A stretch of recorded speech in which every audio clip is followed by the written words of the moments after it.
سلام و درود هموطنان عزیز. اینک ما باز در برنامه هفته‌ای خود قرار داریم. برنامه در کانال یوتیوبی پیمان لایف و همزمان در کانال ماهواره‌ای پیام تیوی پخش می شود که آن را می توانید در تاجیکستان و دیگر کشورهای با آن همسان تماشا کرده باشید و از شما دعوت می کنم که طول چند فرصت من شرح او رو در برنامه ها کور کرده بودم تا که در اینجا تحقیر و خب دشنامونی خیلی نشود، چون خب ما دیگر در حالت نبودیم که برداشت همون تحقیرها و شرح های خشونتبار رو داشته باشیم. هنوز هم ما آماده چنین خواندن چنین شرح ها رو نداریم و از شما دعوت میکردم که در زیرنویس در شرح ها شما از تحقیر و دشنام خودداری ورزید و عموما از خصومت و خشونت خودداری ورزید. امروز موضوع ما باز همون موضوع هایی که موضوع داغ روز است. اینک 3 ماه 4 ماه می شود که موضوع داغ روز ما موضوع بدخشان است و باز از زمان شروع می کنیم. خب ببینید 25 نوامبر سال 2021 در دهه طویل‌دره با خیلی مظلومانه خیلی دهشتناک گلبدین زیوبکوف 28 ساله یا 29 ساله بود به قتل رسید و در پی این قتل بیرحمانه گلبدین مردم آسایشته به میدان ها ریختند و آن مردم به میدان ریخت که اصلا جان به لب آمده بود در طول سالهای اخیر در پی فشارهای شدید و آخری از طرف مقامات قدرتی جان به لب آمده بود و به میدان ها ریخت و به خاطر نگاه داشتن ثبات یک گروه از شهروندان از ساکنان شهر خوروغ و ناحیه‌های شغنان و روشقله خب یک گروه مسئولیت شناس شهروندان، یک گروهی که خب موقع استوار شهروندی داشتن از به خاطر نگاه داشتن ثبات اومدن یک کمیسیون 44 رو تأسیس دادن و این کمیسیون 44 اومد با گرد هم آمدگان کفالت داد که طلبات آنها رو پیگیری خواهد کرد و از تظاهر کنندگان خواست که آنها میدان رو خالی کنند و آنها چنین هم کردند. متاسفانه بعدا معلوم شد که متاسفانه فریب این مقامات رو خوردن. خب طول این چند ماه آمدیم و بینید چه در اینجا چه حالت رو داد. همین حادثه و در پی آن تظاهرات اصلا به همون گروهی که اینها او را گروه متشکل جناحی میگویند، همون گروه سرکشی که خب از تابعیت به طلبات‌های غیر قانونی مقامات سرکشی میکردند و آنها را اینها گروه‌های متشکل جناحی نام میبردند. با آنها این قضیه ربطی نداشت، ولی چیکار کردند؟ به خاطر آن که عیب خود را بپوشند، به خاطر آن که جنایتکار را به جوابگری، جنایتکاران اصلی را به جوابگری نکشند، اینا آمدن مسئله رو به تمام به سمت دیگر مسئله رو بردن. آمدن ضدیت رو خب قلمداد کردن، ضدیت مقامات با گروه های به گفت اینها متشکل جنایی و اینها توانستند طول چند سال یک کمی در فضاسازی هم کنند و یک کمی جامعه تاجیکستان به همین افسانهشون هم باور کرد. و ببینید اما قضیه که واقعا در آنجا به بحث و به یگان شرط جنایت از طرف مقامات صادر شد، آدم‌ها به قتل رسیدن، نسبت تظاهر کنندگان آسایشته سلاح استفاده برده شد. همه این جنایت را اینها برای خاطر روپوش کردن مسئله را به سمت دیگر بردن و به مسئله چنان شد که مسئله آمد به خب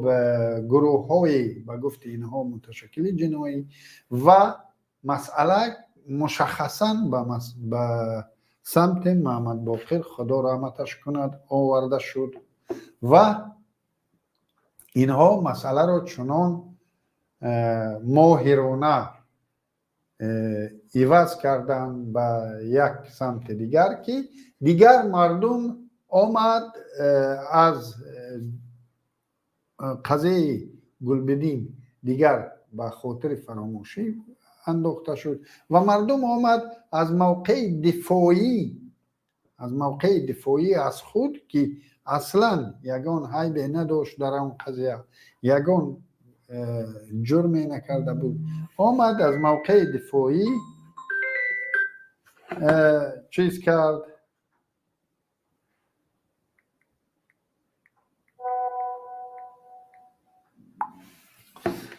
از موقع دفاعی آمد موقع گرفت و مسئله تماما به سمت دیگر رفت. مسئله رفت سمت خب فشار بالای جامعه، فشار بالای مردم که این مردم عیبدار است و خب از تلویزیون بدخشان هر روز مردم رو سیاه میکردن و مسئله رو رنگ تابش دیگر دادن و آمدیم به اون روزه که اخیراً در میبخشید یک دقیقه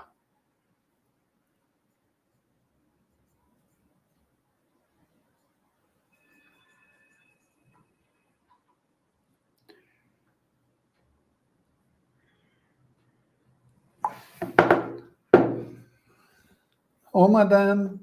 مسئله رو تابش دیگر دادن و مقابلت، یعنی مقابلت بین حکومت یعنی مقامات حفظ حقوق و یک منطقه، یک بدخشان، یک منطقه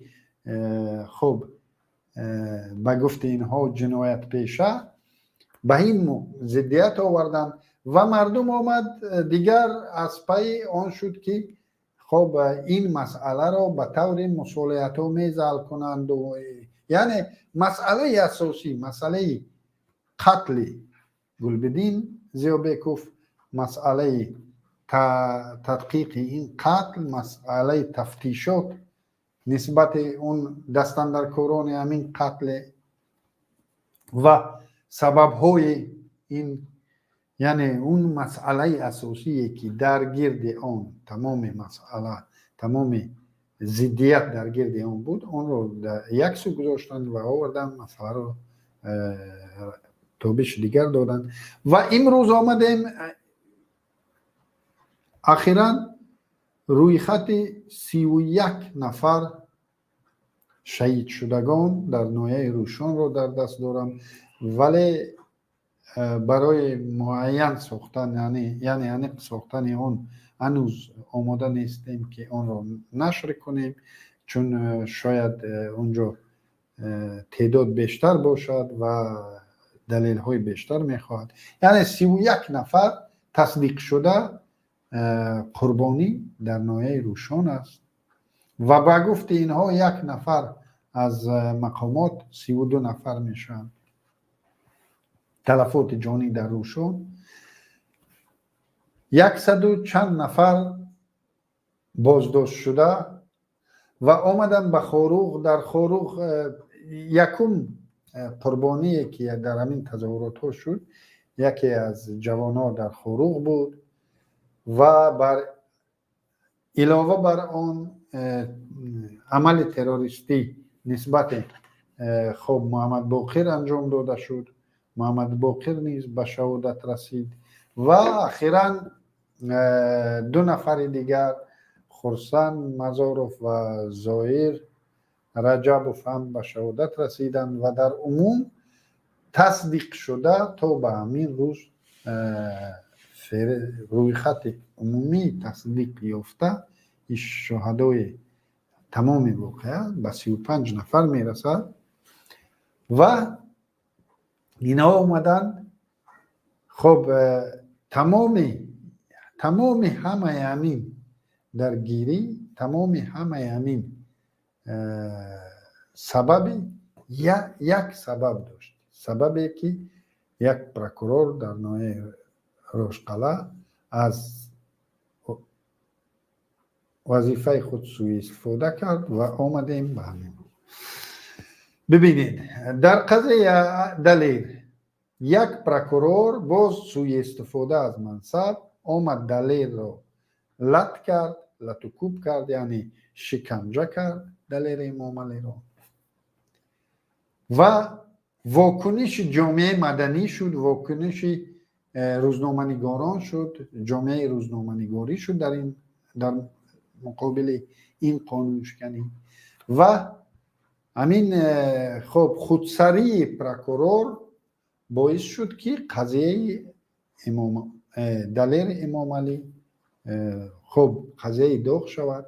و ببینید عیناً همون کاری که در بدخشان کردن همین پروکوراتور آمد همون کار رو انجام داد در این سو.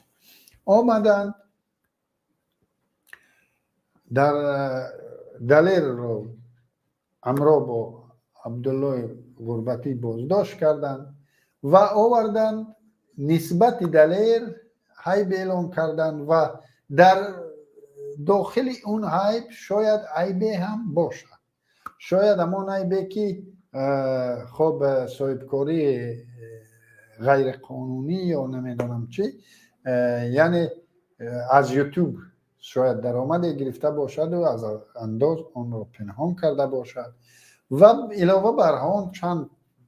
بند دیگر و امروز میفهمیم که 307 قسم 2 رو قسم 1 یا 2 رو نیز بالای این بنده خدا بار کردند و ببینید موضوع کجا رفت. موضوع یکی جامعه مدنی روزنامه‌نگاران طلب کردند که همان آدمی که دست درازی کرد نسبت همین انسان فرق نیست تو روزنامه‌نگار باشد یا یک شهروند عادی، دست درازی کردن یعنی دست بالا کردن از طرف یک پروکورور ناحیه نسبت یک شهروند این الکی دغل‌تر قانونشکنی خب دغل‌تر است از آنه که بگیریم دلیر امام علی شاید یک چند سامانی انداز نسپرده است از امان درآمدهایی که از یوتیوب گرفته است. ببینید در جامعه های دموکراتی نسبتی مقامداری که سوء استفاده از منصب میکند جزا شدیدترین جزا همون است و در همین مورد آن عیبدار شونده که می آید و جبر دیده رو بالای جبر دیده پرونده سازی میکند اون عیبدار شونده علاقه جانب منفعت دار است و این عیبدار کنی رو باید سود قبول نمیکرد، چون که پرونده از پیش معلوم است که غرض با غرض است. و در اینجا دیروز من یک تصادفاً یک برادر ما اکمل از تنایف چی دارد، کانال دارد خادم خلق، و در این خادم خلق من درباره یک چیز همون ادوکاتی که به دلیل امام علی و عبدالله غربتی منفعتش رو، یعنی منفعتشون رو نمایندگی میکند، از آنها نمایندگی میکند، درباره او یک برنامه کرد. من تصادفاً در اون با اون برخوردم و اون سیلکش رو در زیر همین نوار میمونم و من میخواستم اکمل رو در اینجا دعوت کنم. اکمل اگر روی خط باشید لطفاً وارد می شدید. من یک دو سوال به شما می دادم در مورد همین چیز، در مورد همون گزارشی که شما کردید. اگر نه من روم از پی برنامه خود. اگر شما امکان نداشته باشید، خب اگر ما رو تماشا داشته باشید و در خط باشید مرحمت وارد شوید. اگر نه من میروم، من همون گفته اکمل رو خودم برای شما میارم و شاید این برادر رو من دعوت کرده بودم، وعده کرده بودم که میدرآیند، ولی از چه سبب باشد که هنوز ندر آمده ایستادن. خب من خودم درباره همون خب بیایید اول یعنی ببینید توجه جامعه رو، توجه ما و شما رو از مسئله اساسی که اون یعنی خودسری مقامات، خودسری یک پروکورور نسبت یک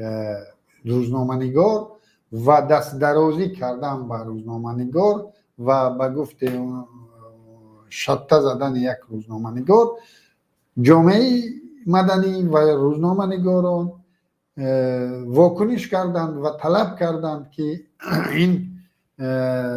پروکورور به جوابگری کشیده شود. ولی چنان تابشون دادند که امروز الکی جامعه راضی میشد که مراجعت بر رستم و مراجعت حاضر شاید بر رحمانوف شود و به دیگر و دیگر اعضای خانواده رحمانوف شود که حداقل دلیل رو یک جزای سبکتر تیند، یعنی شرطی او را از آزادی محروم کنند یا با جریمه او را با یک جریمه چیز قناعت کنند. و جامعه الکی به این سو آمد که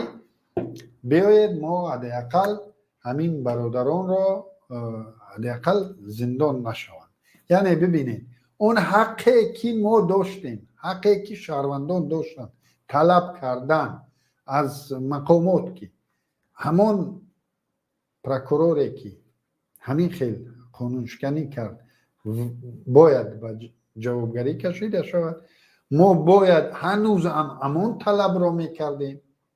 ولی ما را آوردن با طلبات ما را آوردن با اصول که حاضر اگر یک خیلی که چند پیش یک روزنامه‌نگار دیگر هم با نام دلیر را لطوکوب کردند و خب غیر قانونی زندان کردند و جامعه چنان خرسند شد که همگی یک سال از آزادی محرومش کردند یا 1.5 سال بود. یعنی ما و شما از همون قضیه یعنی ما را به شکرانه میارند و ما راضی میشویم که حداقل این بچه ها را شاید پگاه تا این حد ما را بیارن که ما گوییم که پگاه حداقل این بچه ها را 1 سالی زندان کنید. همین قدرش ما با اونم شکرانه میکنیم و باز خرسند میشویم که ما مبارزه بردیم و به نتیجه رسیدیم. چخیلی که در مورد قضیه دلیر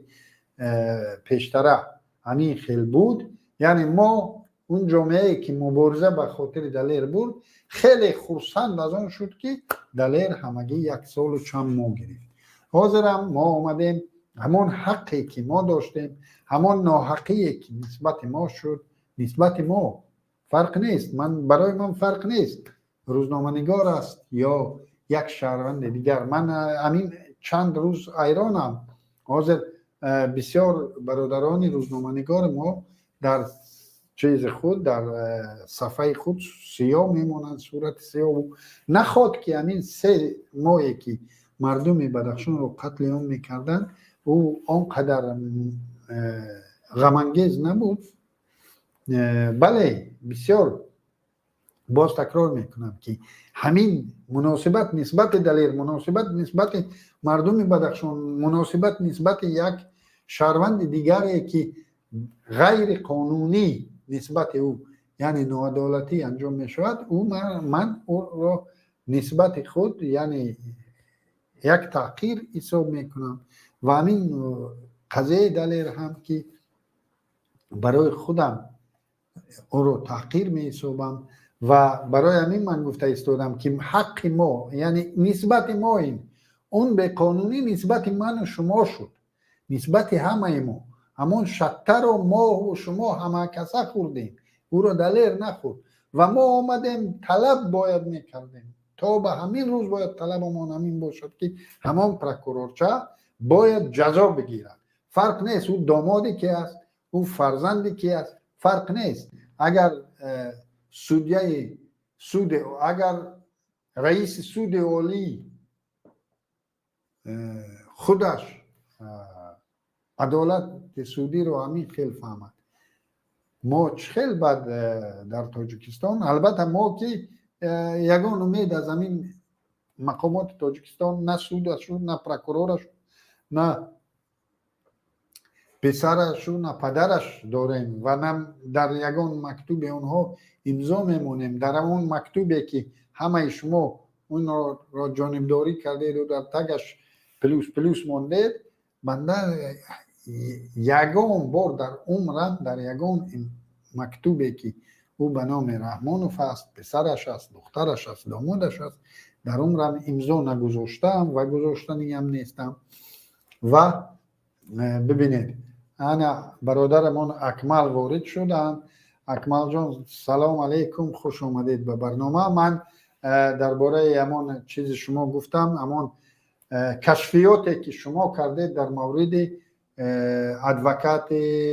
همین برادرو، ادوکات دلیر و عبدالله غربتی، مرحمت میخواستم از زبان شما شنوم تماشا بینم. بله، سلام علیکم و سلام به تمام مردم تاجیکستان. صدای ما خوب است، امیدوار هستم. منظره در راه بودم، بعد از او اکاونتی همین استریم من از تلفن پرید است، فراموش کرده بودم، با یک عذاب بیافتم پرولا. بله، درباره ادوکات یعنی که اون انسان اگر من اشتباه نکنم یا نچلنیک تو یا زم نچلنیکی ششم خیلی خوجاند کار میکرد بودن و نه تنها یک او هست بلکه خیلی انسان ها بسیار است. یکیش من گفتم میتونم باز در کلاب هم هست این خیلی ادوکات در واسه پالکونیک است یا پالکونیک در پنسیه برآمدگی.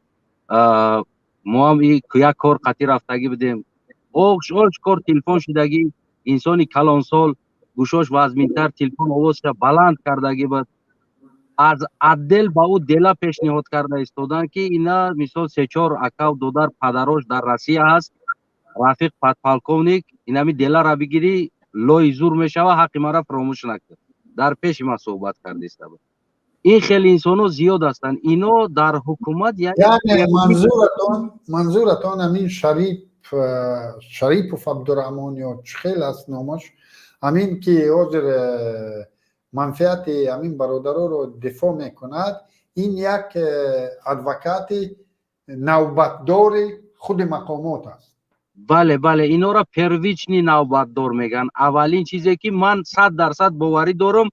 دلای این جوانو را دلیر و این برادر غربتی را که دلش تشکیل کردن حالی که اینو خبر نداشتن و این ادوکات در همین دل همکاری کردگی است و چی کار نوشتن در کار هست، چی خیل پکزنی ها دادن در کار است، در کجاها چی دل را کردن در کار است که تو که از اینو میشوه چیزی گرفته پیشکی در این دل این انسان دست داشت. من در این 100% باوری دارم برای اون که چه خیل میشوه یک انسانی که یک حیات در ششم عدل یعنی که در میلیسا کار کرده و آمده چقدر انسان را سود میکنن، شکنجه میکنن، دلا میکنن، بعد از پنسیا برآمدنش این دفاعگر این ملت شده میمونه. خب یعنی همین حمایت چی از نگاه شما من در تجربه همین زیاد دارم. یعنی خود حاضر از گپ شما من برای تصدیق گپ شما همین گفتنی هم که ببینید در همه پرونده ها در 2-3 روز تا همین 3 روز تا همین روزی که چاره پیشگیری پیشکش کردن تا همین روزها در تمام پرونده ها ما اینا ادوکات را نمیتن پیش ایبدار شونده را نمیتن. اینا در ساعتی باز داشتشان صاحب ادوکات بودن و این بسیار برای من جالب شد. من باز امیدوار بودم که این که برادرمون دلیر که خب دیگر خطرش رو میفهمید شاید از پیش با یگان ادوکات مصلحت داشته است و همان ادوکات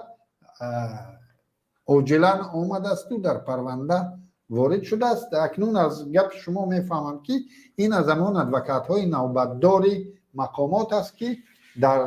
لحظه های اولی تفتیشات تمامی عیب را بالای گردن همین عیبدار شونده چنان همان تفتیشات را میکند که همان عیبدار شونده دیگر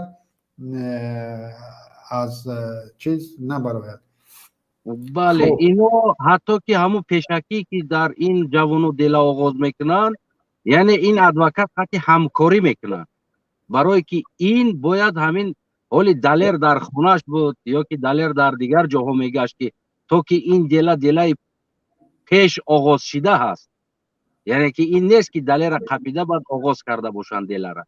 این دل تیار بود پاپکش تیار پر شدگی و تو همین دل پر شدن این شاید 1 ماه باشد 3 ماه باشد 5 ماه باشد 2 ماه باشد این نامعلوم چند ماه این دل را آغاز کردن که زید این دو جوان یا که زید دلیر خصوصا آغاز کردن که غربتی هم همکاری با این رفت. این ادوکات یعنی از آغاز این دل با این دل شناس بود همکاری میکرد جایهایی که مثال لازمی را میگفت خیل کردن در کار دیگر کار کردن در کار اینو همون گفت که شما که دیجورنی یعنی پرویچنی دیجورنی ادوکاتی خودی همون ساختار هستند همه اینو باز یک تایدگش در سیزای خوجند کار میکرد جای شکنجه گوییم اونم بعد از پنسیا برآمدن ادوکات کار میکنه یعنی که اینو اما حکومت میدادگی ادوکات که اول زودترین حالت میارن پیشنهاد میکنن گویم که اینو پیشکی بای دل شناس هستن. بعد از گرفتن همون معلومات اینا با همون یک تا برو داده اینا از دل بیرون میکنن خلاص این میبروه این دور نمیره ادوکات روا دیگر باز یک 4 روز دیگر بعد با چندین باز تا برو ایرا میبرورن از دل بعد میگن که خودت ادوکات گیر یعنی اولین همون چیزی که انسان در چیز میداره یا میتیا پکازانی دیگر همون قطعی میروه یعنی اون چیز این گرفته داد باز این از اویلای دلیر از اینا با پول میکنه خلاص دیگر زندگیشون رفته شده. زیاد اکمل جان اکمل در برنامه ما شرکت کرد این کس کانال خودشون دارن خودم خلق و در زیر همون نواری که درباره همین ادوکات همین برادر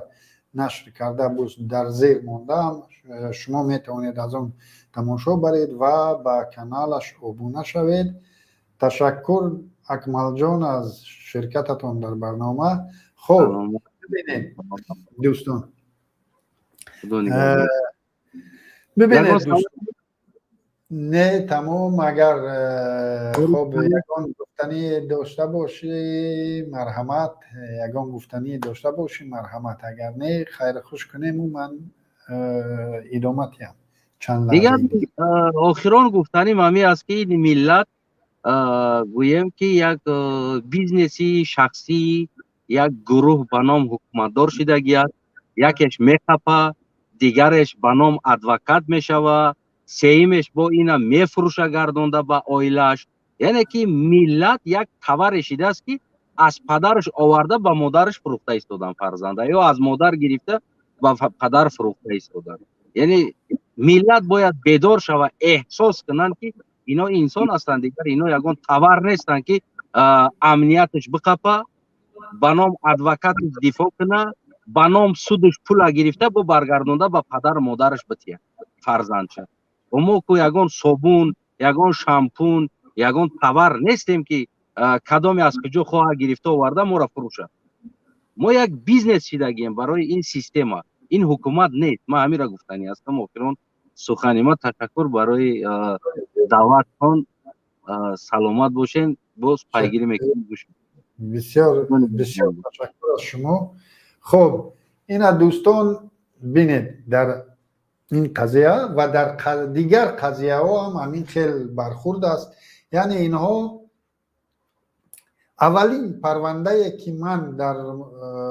سالهای اخیر شاهد شدم، از لحظه بازداشت اینها صاحب ادوکات بودند و این ادوکات را خود مقامات پیشنهاد کرده است. من این ادوکات رو نمیشناسم. این برادر که در کانالش درباره این ادوکات سخن کرد، من این برادر رو دعوت کردم و من میدونم تجربه تاجیکستان، میدونم که چنین ادوکات های نوبتدار هستند. اینا خب شخصان خالص نوبتدار دارند، یعنی اونایی که پنیتوی میگن اینا را هم اینا نوبتدار دارند. اینا شاهد های نوبتدار دارند، همون شاهدی که در یک پرونده یک شاهد مییابند، باز همون شاهد تراشی میکنن، باز شاهد در پرونده دیگر هم استفاده میبرند. من این را به چه خاطر گفتم؟ عیناً همین کار را حاضر در بدخشان کرده ایستادن. حدود 220 بیشتر انسان ها را بازداشت کردند و هنوز هم بازداشت ها ادامه دارد. در روسیه نسبت مردم بدخشان فشار زیاد شده ایستاده است. از روسیه 6 نفر بدخشانی که او روز به تاجیکستان آمدند، از فرودگاه تاجیکستان اونا را به شعبه کارهای داخلی نایه غرب بردن. ببینید نایه غرب گفتم، نایه و یاوان بردن. ببینید اینا یک بیزنسی که من با اون تماشابینان رو شناس کردم، بیزنسی خب دعوت شونده، یعنی پریزونیک رو میگیرن، دعوت شونده رو جلب میکنن، ابلاغ میکنن، جلب میکنن و این نوعی که برنامه چیز رو پر کرده باشد، خب چی میگن، پلان نشر رو پر کرده باشد، باز او دعوت شونده رو به نوعی دیگر میفروشد. اینا آمدن حاضر بدخشانی ها رو یک کولو کردن. بدخشانی که از دیگر کشورها به تاجیکستان در فرودگاه میفروید، هم تلفنش رو میبینن، همه چیز و علاوه تفتیش میکنند، از دیگر مردم جدا کرده تفتیش میکنند و 6 نفر رو به شعبه کارهای داخلی نوعه یاوان فروختند. 6 بدخشانی رو، یعنی اونها برای خود پول کار کنند. اینها یک منبع بیزنس شده است. یک تعداد معین، تعداد کلان مردم بدخشان رو به شهادت رساندند. تعداد زیاده از 200 چند نفر رو بازداشت کردند و هنوز بازداشت ها ادامه دارد و اینا میخواهند که همین مردم حاضر، مردمی که همین تلفات رو داد، مردمی که تا به همین حد ماتم زده شد، حاضر میخواهند همین مردم رو یک نوع خرسند کنند، یک نوع این مردم رو مهربانی کنند. همین 200 چند شاید به 500 رسانند و همین 500 نفر رو شروع کنند به جریمه کردن و رشوه ستاندن و یک نوع کرده همین ها رو یا کمترین جزا تیند 1 سال 2 سال یا جریمه کنند یا رشوه ستانده، البته که سفید کرده جواب نمیتیند، همهشان داغ سودی میشوند. ولی مردم رنگی که حاضر با دلیل برخورد است، عیناً همین برخورد حاضر با بدخشان است که مردم رو یک نوع سرشون سیله کردن در کار، با آن تحقیر و توهینی که نسبت این مردم روا دیدن میخواهند عاقبت همین خش تبار حد اقلی، یعنی مکسیمال نه، نزدیکان همین خیلی بازداشت ها باید باشن که در هر یک عائله باشد، از هر یک عائله باید بازداشت شده باشد در بدخشان و همین هر یک عائله که بازداشت شده داشته باشد، همین هر یک عائله به خاطر خب جزای کمترین دیدنی همون نزدیکش یک نوع خرسند می شود و یک نوع شکرانه می کند و عیناً همین مناسبت را اینها، این مناسبت از دوران شوروی، از همون حتی پیش از شوروی، این از ژاندارمری روسیه و شوروی به میراث آمد و شوروی این را به ما میراث گذاشته است و میراث خوری اساسی شوروی امروز در قلمرو شوروی تاجیکستان مانده است. با همین مناسبتی که امروز با مردم دارد، اینا میخوان همین خیل ما را قانع کنن. حاضر ببینید همون واکنش هایی که در ابتدا بود وقتی که دلیر شته خورد و واکنش ها بودند، واکنش ها برای به جوابگری کشیدن همون عیبدو و جوابگری کشیدن واکنش های واقعی همون حقی ما بود، ما حق بودیم، اما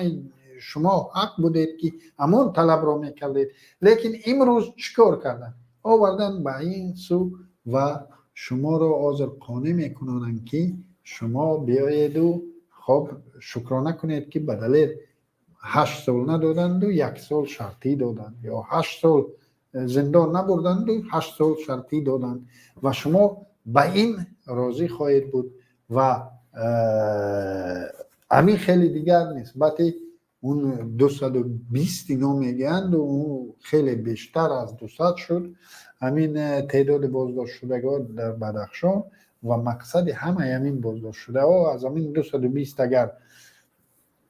120 جزای سبک بگیرد، اینها تعداد معین 120 عائله 120 خانواده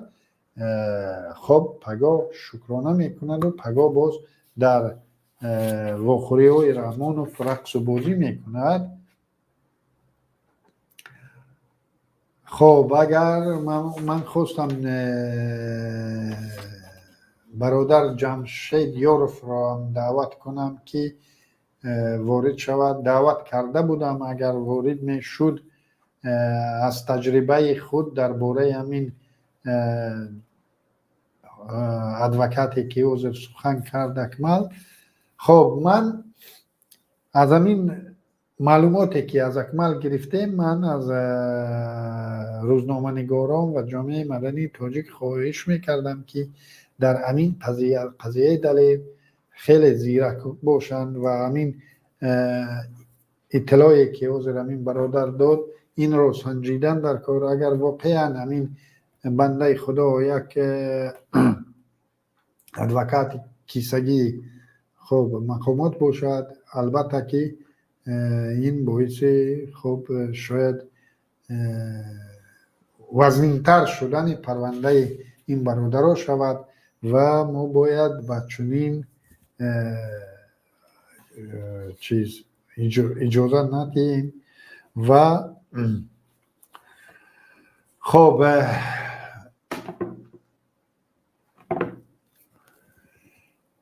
در همینجا برنامه امروزه خود رو خاتمه می بخشم.